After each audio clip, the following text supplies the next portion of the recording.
Hello everyone, আজকে আবার চলে এসেছি একটা ঘুরতে যাবার ভিডিও নিয়ে।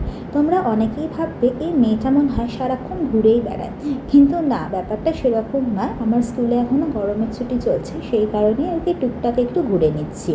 একবার স্কুল শুরু হয়ে গেলে আর বেরোনোর একদম টাইম পাওয়া যায় না, আর শনি রবিবারও সেইভাবে বেরোতে ইচ্ছা করে না সারা সপ্তাহ কাজ করে।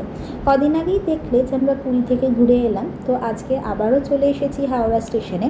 না, আজকে কোথাও দূরে যাচ্ছি না, আজকে যাচ্ছি রামকৃষ্ণ মঠ, যেটা বেলুড়ে অবস্থিত।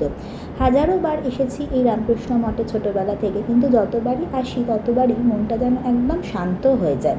তো আমরা ওই বিকেলবেলার টাইমটায় গেছিলাম, বিকেলে 4টে থেকে মঠ খোলা থাকে রাত 8টা অবধি।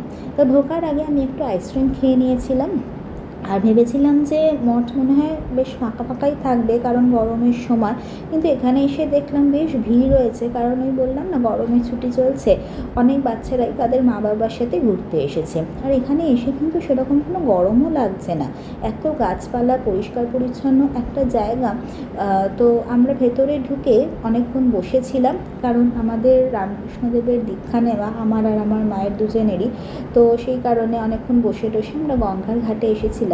আজকে না হয় ভিডিওটা এইখানেই আমি শেষ করছি, তোমরাও একটু গঙ্গা মাকে দেখে তোমাদের মনটাকে শান্তি করে নাও। চলো, টাটা, বাই।